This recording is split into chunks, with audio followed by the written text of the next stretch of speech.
Então minha mãe tinha uma dor de cabeça muito grande, ela chegou a apanhar muito, ela sofreu bastante. Ela teve um seio estourado, ela foi mordida de cachorro doido, tinha resguardo quebrado, e eram muitas coisas. E aí, depois que eu comecei a estudar um pouco de psicologia, que eu entendi também o que me levou a estudar um pouco de psicologia, por causa da depressão, que isso aqui é outro caso que eu vou contar no decorrer da live aqui. Então, isso o que acontece? Minha mãe, ela é uma pessoa que já tinha passado por tudo isso. E ela casou com meu pai, né? E minha mãe de imbigo, que naquele tempo nós tínhamos mãe de imbigo, mãe de leite, aquela coisa toda. Eu tinha umas 4 mães. Eu sei que ela é mãe A demais. cultura, a cultura antiga, né? A cultura antiga levava a pessoa a fazer cada coisa, né? Aí tinha aquele negócio dos padrinhos, né? A criança quando nascia tinha que escolher duas ou três, era três pessoas, né? Que tinha a mulher, o homem, ainda tinha mais uma madrinha de apresentar, né? Isso. Como é que era esse negócio? Tu entende sobre esse negócio aí? Essa cultura aí da Igreja Católica? Essa cultura aí, né? Com respeito a todos os nossos irmãos católicos, não é isso? Mas é tipo, a madrinha É como se fosse como fosse uma uma mãe. representativa da Isso. mãe, né? A madrinha, Se, por exemplo, a mãe faltasse, né? a madrinha ficava no lugar de mãe. Mas só que aqui nunca aconteceu isso, né? Nunca aconteceu isso, graças Era a Deus. difícil, né? Era Era acontecer. difícil. E a madrinha é como fosse uma mãe e o padrinho é como fosse um pai, já está É, dizendo. é. Então, na realidade, eu não cheguei a conhecer os meus padrinhos. O irmão Carlos talvez chegou a conhecer, porque eles têm família no general. Se eu não me engane, meu padrinho era minha madrinha. Era irmã do Marion do Petrus, pai do Petrus, ou era do Danilo? Marion era o finado. Eu sei que o nome da minha madrinha chamava-se Raimundinha. Raimundinha.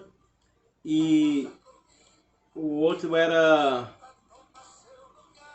Zezito. Zezito. Eram meus padrinhos. Eu não cheguei a conhecer, né? E eu tinha vontade de conhecer meus padrinhos, né? Porque é só honra, é só a modo de honrar, era um sonho conhecer. E aí é incrível, irmão Carlos, quando eu conto essa história que você não sabia, muita coisa eu te conto, repito toda a vida, mas uma coisa que você não sabia é isso aí. Porque meu, minha mãe teve 13 filhos, né? Foi mesmo. 13 filhos foi. Isso aqui o irmão Carlos não sabia. Minha mãe teve 13 filhos, né? Tem coisas que eu não revelei para ele, revelando agora, muitas coisas que ele não vai saber agora. Porque nem tudo enquanto eu revelo. Minha mãe teve 13 filhos, sendo que 7 morreram e ficou 6 vivos. E o outro morreu há 14 anos atrás, o finado Pelado, muito conhecido, o General Sampaio. O que é que acontece no meio disso tudo?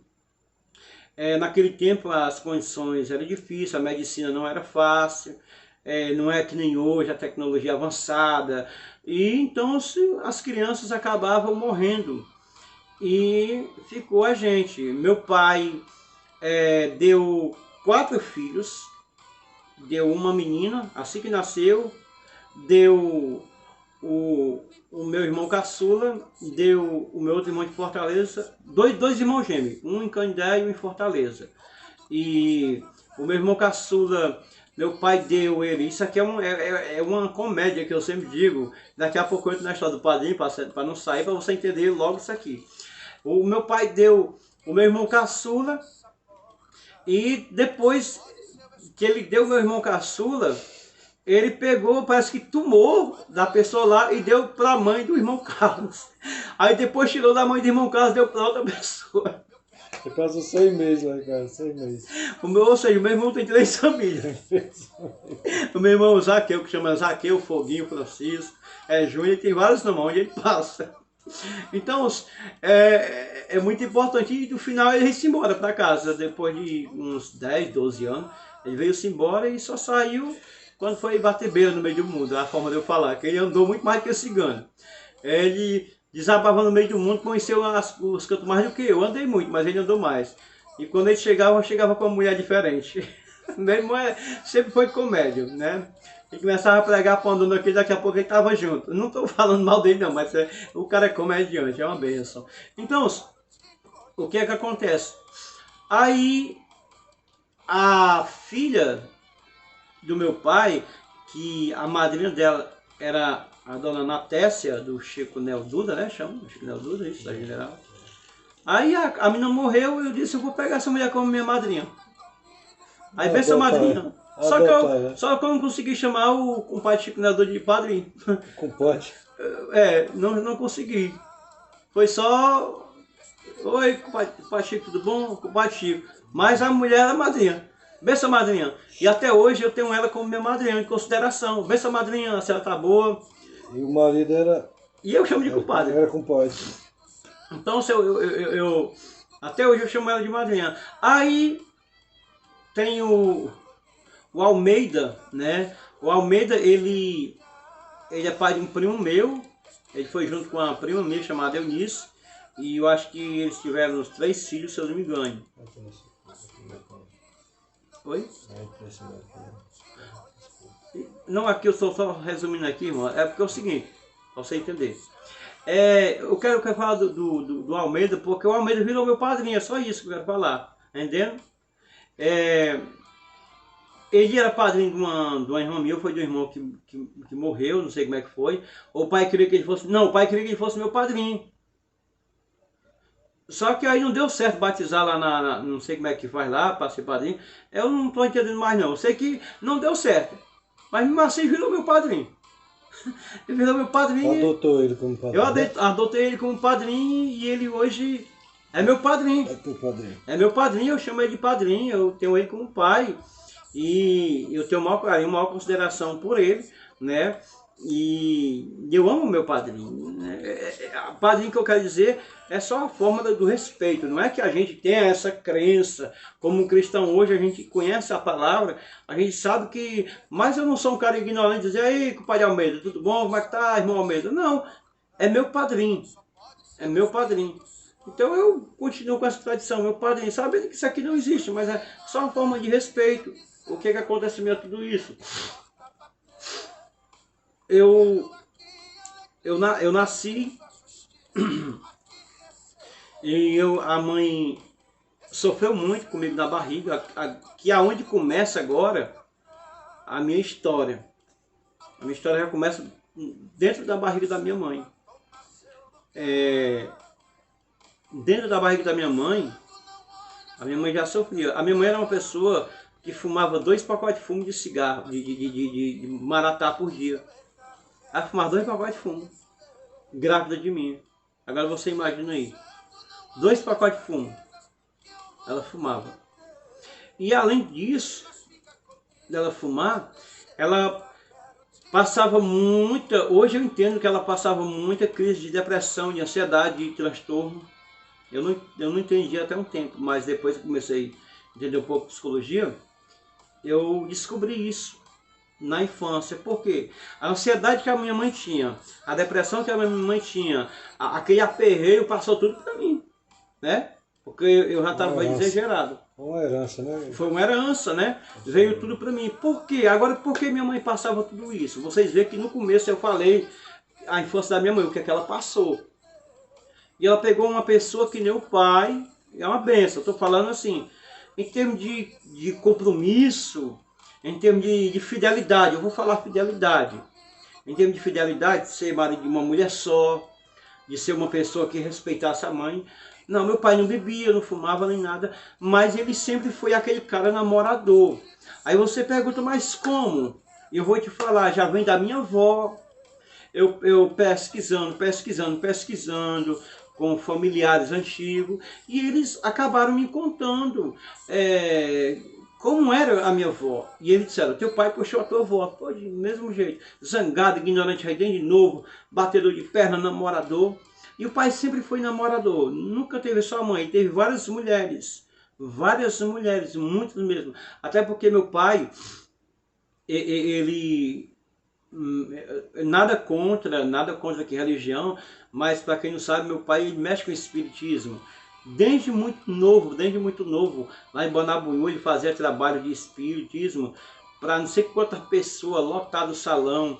E ele pegou aquela fama, ele pegou aquele vínculo, aquelas pessoas amaram ele, e até hoje em Banabuiú, ele é uma pessoa caçado, conhecido e amado, não só em Banabuiú, mas em vários cantos. Só para lembrar uma coisa aqui, irmão, é que o que ele está falando, ele está contando aqui um testemunho, certo?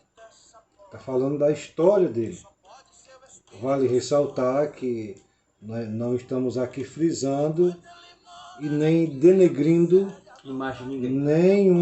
nenhuma religião. Verdade. Certo? Porque a religião católica, evangélica, muçulmana e o próprio espiritismo são grandes religiões, são pessoas que merecem, né, o nosso respeito, nosso carinho, né? Por mais que a gente tenha uma crença, a gente acredita de uma forma diferente, e isso vale ressaltar que a gente precisa também respeitar o lugar de cada um, né? Assim como nós também queremos o nosso lugar, queremos ser respeitados, né? Então, assim, nós não estamos aqui para denegrir a imagem do espírito. O pai dele, que é espírita, né, e fez muitos trabalhos na área do espiritismo, dizendo ele que estava curando, dizendo ele que estava arrancando alguma coisa. Eu sei que a gente respeita essa posição. Tá bom? Então, você que está na live comigo aí, você que está na live conosco aí, diz para mim aí qual a sua religião. Diga aí para nós, o que você está achando desta live? Se nós devemos continuar ou se nós devemos parar esse assunto. Diga aí para mim aí na barra de rolagem, desce comigo aí na barra de rolagem, vai de tec-tec na telinha e vai também compartilhando para que mais pessoas sejam alcançadas por esta live.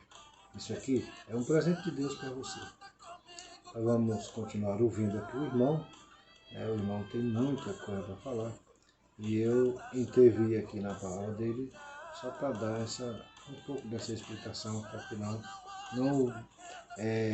o qual não venha a entender que nós estamos aqui ultrapassando os limites e infringindo algumas regras que o Quai nos proporciona, né? E uma delas é não denegrir a imagem de ninguém, né? Tais como religião, políticos, enfim, de modo geral, nem pessoal e nem profissional. Tá bom? Então o irmão vai conseguir aí continuar aí, se você ainda está lembrando, mas ele estava falando sobre o seu pai que trabalhava na área do espiritismo. E aí, gente, que nem o irmão Carlos falou, nada contra, certo? Nós temos amigos espíritas, que são uma bênção, pessoas maravilhosas. Temos amigos católicos, somos amigos dessas pessoas, certo? Nós não confundimos amizade com religião. E é aquela coisa, cada qual faça o que achar que está certo. O nosso dever, como um cristão, é falar da palavra de Deus, da verdade de Deus. Não querer condenar as pessoas a ponto de jogar as pessoas no inferno. Até porque nós não temos inferno, também não temos céu. E nós não podemos julgar, que nem a palavra diz, certo? O que acontece em meio a tudo isso?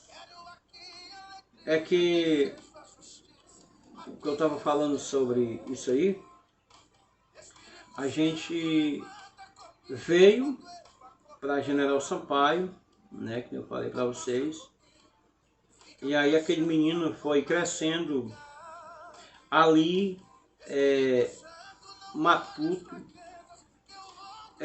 e o meu pai sempre, irmão Carlos, eu falei até para o irmão Carlos, ele não demonstrava aquilo que ele fazia, ele não deixava você descobrir, ele era aquela pessoa séria, aquela pessoa que tinha moral para os filhos. E ele sempre dizia, olha, se você for namorar um dia, você primeiro tem que namorar com o pai e a mãe da moça. Mas como assim, pai? Por quê? Porque você quer conhecer quem é a pessoa, conheço os pais. E ele passava algo assim que era... E aí aquele menino foi crescendo. E quando o meu pai chega ali na cidade de General Sampaio, ele começa a dar início à profissão dele, que era pescador, ali no açude de General Sampaio. E começa a mesma coisa que era em Banabuiú. Meu pai nunca foi agricultor, trabalhava em agricultura aqui e lá, mas sempre foi pescador e trocador, né? Trocador, meu caso sabe disso. E aí a gente foi crescendo. Eu confesso para vocês que eu me senti uma pessoa sadia, pescava com meu pai, remava canoa, rodava o açude todo, não sei quantos quilômetros de canoa e tudo. E eu me lembro que uma vez nós morávamos em uma casa,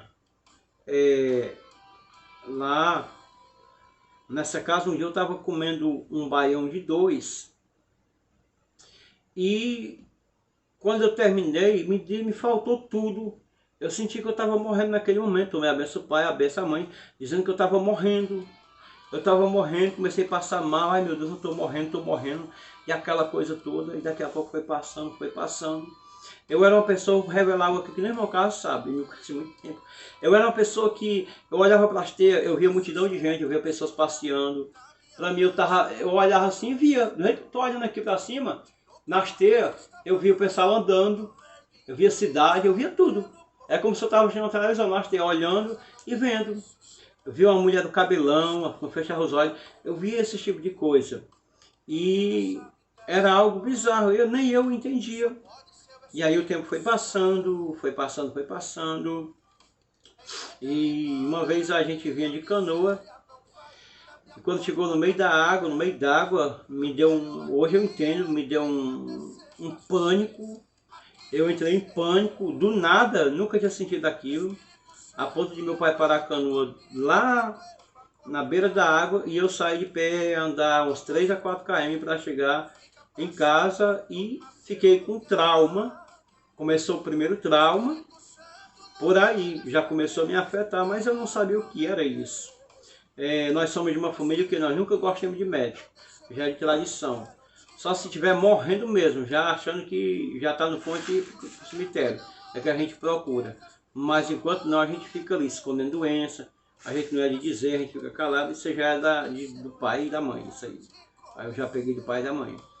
Então, isso o que acontece? O tempo vai passando o tempo, e quando esse tempo ele vai passando, já começa, o meu pai, já estou, digamos, 13, 14 anos, e meu pai ele já começa usar o chicote.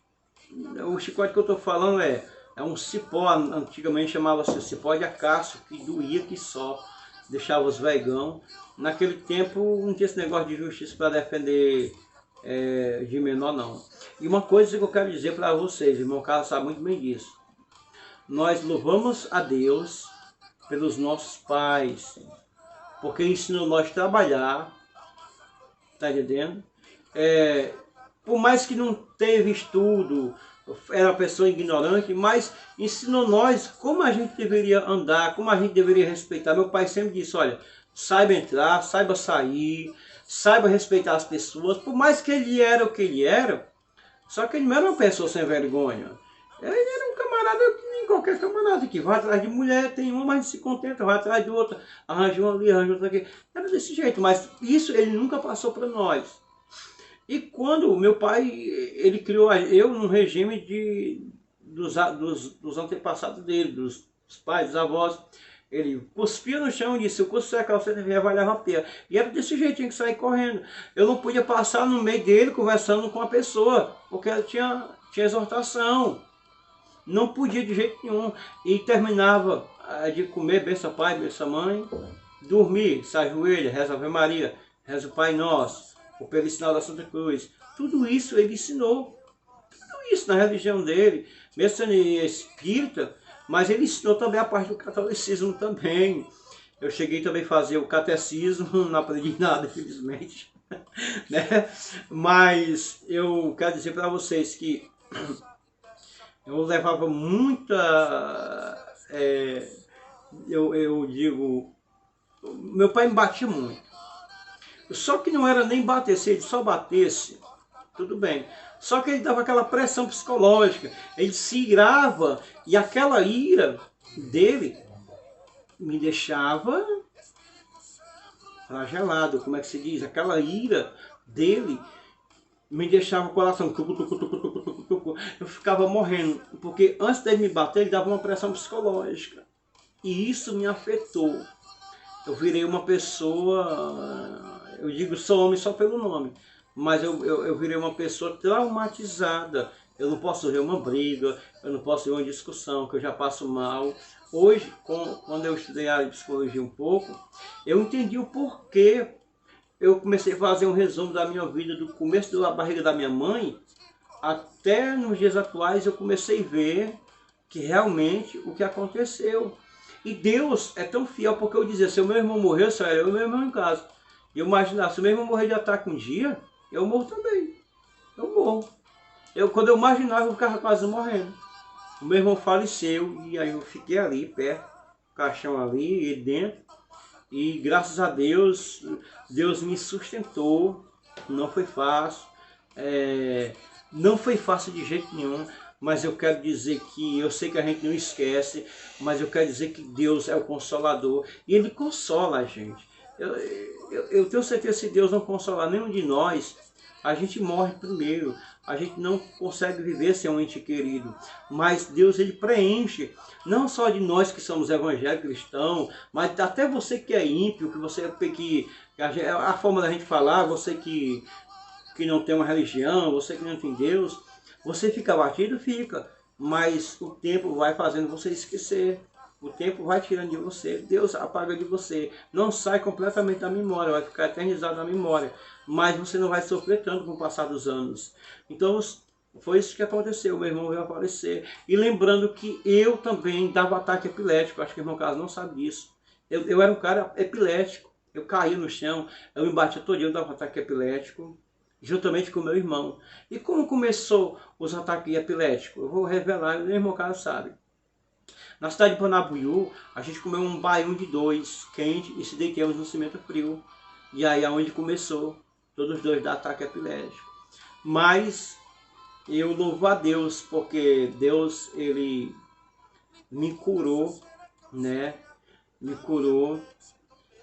E se eu disser para você que uma vez eu senti, não nego, isso quando eu morava em General Sampaio, eu congregava na MFPB, e um dia eu vinha com a minha ex-mulher e a gente discutiu. No caminho a gente vinha discutindo. E quando eu cheguei em casa, eu morava na casa da beira do rio, e quando eu cheguei lá em casa, eu me lembro que eu caí e fiquei se batendo todinho, me mijei todinho, e fiquei espumando. E a minha ex-mulher, ela chamou o pessoal ali que estava me botar dentro da rede, e eu estava só misericórdia ali, e ela fez uma oração, né? Ela fez uma oração a Deus, isso eu agradeço a Deus e agradeço a ela, porque ela tem os defeitos dela, mas eu tenho que reconhecer que ela é uma pessoa também usada por Deus, mesmo tendo os defeitos dela, nós todos temos defeitos, mas aquela oração que ela fez, Jesus ouviu e me curou até hoje para a glória de Deus. Isso eu devo a Deus e devo a ela. Eu não posso aqui estar discriminando a pessoa, tacando lenha. Não, porque você tem que reconhecer quando você erra. Foi eu que errei, não foi ela. Ela era uma pessoa maravilhosa, uma pessoa ótima, uma pessoa que fazia tudo por mim, né? Uma pessoa que realmente era uma serva de Deus. O irmão Carlos conheceu, uma menina crente, uma pessoa maravilhosa que puxava minhas orelhas, me dava muito conselho, mas eu estava que nem o pai, do mesmo jeito. Eu traía e eu falava para ela, gente, isso não é fácil. Você trai, você fala para a pessoa e você vai para a cidade da pessoa, a pessoa está lá na casa da mãe, você vai para lá, aí você joga um queixo em outra menina e traz a menina para a sua cidade, tem relação com essa menina, e essa menina quer se juntar com você, porque você passou a noite com ela, na mesma cama, na mesma rede que você dava com a sua esposa, né? E o que é que acontece? Acontece que isso eu estou falando porque existe o crente e existe o cristão. Eu estou falando que eu era crente. Agora você imagina, cadê o temor, cadê o tremor? Casado. E essa pessoa, ela ficou zangada e disse, tu não é crente não, tu é isso e tal. E foi embora. Botou ela para ir embora. E quando a minha ex-mulher chegou, que viu a cena, ela viu lá os lençóis, tal, assim, você sabe o que é que eu estou falando. E eu falei para ela. E ela foi lavar aquele lençol. Aí, irmão Carlos, imagina que não é fácil, né, irmão Carlos? Psicologicamente, como é que uma mulher dessa não fica, né? E dizer para vocês que a minha ex-mulher, ela me aturou muito, muito mesmo, muito, não foi pouco não. Até chegar aqui, você vai dizer, ó, tá chegando aqui. Ela sempre me alertava, ó, tô por aqui já. E aí eu fazia ela chorar, rebolava prato de comida nos pés dela, dizia as coisas com ela, e ela ficava só chorando. E ela dizia assim, Deus, tira esse homem da minha vida, eu não aguento mais. Acredita, irmão Carlos, que ela falava? E ela tinha razões para isso, né? Tinha razões para isso, irmão Carlos. A gente tem que dar razão a quem tem razão. Nós temos que reconhecer que nós... Porque tem homem que diz, não, a errada foi ela. Ela que não prestou. Mas Deus está vendo que o errado é a gente. E a gente está culpando alguém que tinha toda a razão. E aí, o que é que acontece? Hoje eu era para estar ainda com a minha esposa. E nós éramos para estar hoje uma obra muito grande. Porque eu ensinei ela a pregar a palavra, ensinei ela a louvar, ensinei ela e dirigir culto, porque ela não sabia, mas ela tinha vontade e esforço, e tudo ela aprendeu comigo. E o que é que acontece, irmãos? Eu não dei valor a quem me dava valor. E o relacionamento ele foi se acabando, aos poucos foi se acabando. O primeiro erro que eu cometi quando eu cheguei lá na cidade, nesse lugar que eu fui pastorear, foi ir mais ela visitar as pessoas que estavam separadas, as pessoas que estavam realmente muito tempo separadas, a gente ia orar para que essas pessoas voltassem. Como é que eu tinha autoridade se eu com a minha esposa não estava de acordo com o que Deus queria? Quer dizer, eu fui mexer num ninho que não era para mim ter mexido, né? Aí, aonde foi mais rápido, aconteceu tudo isso. E uma coisa é certeza. Você pode não estar nem aí. Você pode não dar nem valor. Mas quando você perde, meu irmão, a dor é grande. A dor é grande, a dor é grande. Você não quer aceitar, você tenta de todas as maneiras. Eu passei, bem dizer, 1 ano tentando reconciliamento. Depois que a minha esposa foi embora, aconteceu algo, irmão Carlos, quando chegar em 29, 30, tu já... Porque ela fecha o quadro lá, viu? Aqui eu já começo a minha esposa, quando ela foi embora, eu ainda passei 2, 3 dias naquela casa. Peguei minha malinha aí e ela disse, deixa as coisas aí que eu vou buscar depois. Beleza. Aí ela disse, eu arranjei outra pessoa aqui. Fiquei outra pessoa aqui, Fortaleza. Eu comecei a ficar doido do juiz, perturbado. E ela disse assim, não é bom trair, né? Tá sentindo agora na pele? Quer dizer, eu não tinha razão para nada, eu não podia falar nada. Agora, se naquele momento eu não tivesse desistido, eu tivesse dobrado o meu joelho, fizesse uma campanha, orado, não tivesse saído dali, tivesse ali, joelho, orando, a minha esposa tinha voltado, certo? Mas, infelizmente, eu peguei a mala, né? Botei a mala de lado, botei minhas roupas e chinelei. Foi aí onde eu me senti, irmão Carlos, um filho fora de casa, onde eu me senti um filho abandonado, onde eu me senti que quando eu cheguei na casa do meu pai não era mais a mesma. Você sabe disso, que quando você casa, quando você volta para casa dos seus pais, não é mais a mesma coisa, devido à convivência que você já tem, você já tem esposa, já tem filho, não é mais a mesma convivência. Já saiu de casa, né? Fica praticamente sem motivo para voltar, né? Isso. E isso, queridos, foi acontecendo que eu cheguei em Apunharés, né? Eu estou fazendo isso aqui porque é muito longa a história, né? Vai fechar lá, viu? Então, o que é que acontece? Quando eu cheguei em Apunharés, entenda bem, quando eu cheguei em Apunharés, eu praticamente eu já era desviado, né? Eu já era desviado, eu sou aluno de crente. E eu comecei a beber vinho, comecei lá na casa do meu pai mesmo, comecei a ouvir músicas mundanas, apaixonado, chorando, ligava para a mulher bêbada, e ela dizia assim, vai trabalhar, vagabundo, para sustentar teus filhos. Era desse jeito que ela falava. E foi indo, foi indo. E uma coisa que eu quero falar aqui, que eu não posso, porque eu tenho um problema de esquecimento, devido ao remédio que a gente toma, eu quero falar uma coisa antes que eu me esqueça. Gente, por isso que eu virei incrédulo em muitas coisas, porque eu presenciei no começo da minha fé falsos profetas, muitos mesmo, né? E também, eu vou dizer uma coisa para vocês que o irmão Carlos aqui sabe também. Falar a língua, profetizar, revelar, faz a gente cair, o diabo faz. Faz. Porque eu não acredito que Deus usa vaso sujo. Não sei se o irmão Carlos concorda comigo. Eu não acredito que Deus usa um cara prostituto, que está se vindo só de falsidade, vamos dizer, de joio, só de palha mesmo, fogo de palha. Então eu tinha essas modas de falar umas 300 línguas, expulsar demônio e tudo, acontecia. Mas não era no meu nome, era no nome de Jesus. O que é que acontece em meio a tudo isso? Não era revelado nada. Não era revelado nada. Ninguém revelava o meu pecado. E até hoje continua essa mesma história que eu estou falando a vocês, essa mesma tradição. Acontece no dia de hoje, é que acontece. Vem pessoas de fora, ó, tá de paletó e gravata, chegou. Você chega em qualquer igreja hoje, pentecostal, já lhe chamam lá para o altar, não é isso, meu caro?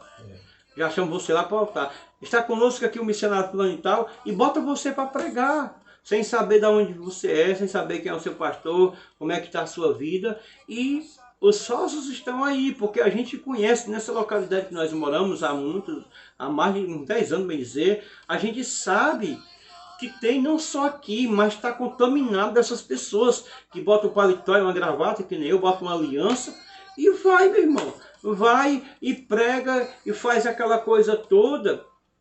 E aí o que é que acontece? Você sabe o que é que acontece? É fogo de palha, derruba um, revela a vida do outro, que não é revelação de Deus, é revelação emocionalista, revelação da carne, né? Porque tem pessoas que só no olhar para você, ele já pode te visualizar, tipo, já pode te decorar, já está sabendo, é tipo um psicólogo, já está sabendo o que é que está passando, só no teu falar. Aí, Deus está me dizendo assim, assim. E as pessoas vê o cara bem arrumado, como o profeta falando em língua, e diz, é de Deus, eu estou passando isso mesmo. Mas na realidade não é. A mente da pessoa está apagada, a pessoa não tem um discernimento e acaba acreditando nessas coisas. Isso, eu usava muito isso, muito isso. O que é que acontece em meio a tudo isso? Eu, na Pinharés, afastado, eu comprei um cartão de memória, comecei a ouvir brega, aí depois eu escutei umas pregação, aí fiquei escutando aquelas pregação, fui lá na igreja, lá, eu acho que me reconciliei, mas no civil, e fiquei sem direção, sem saber o que fazer, sem rumo, sem direção.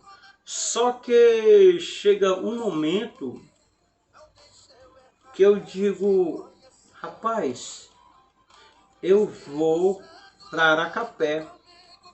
E tinha uma colega minha lá, que era do General Sampaio, morava lá. Inclusive, na época, eu fui namorado da filha dela por um ano, eu tinha 22 anos, e a filha dela tinha 12 anos na época, né? Não? Aí passei por essa situação, gente, certo?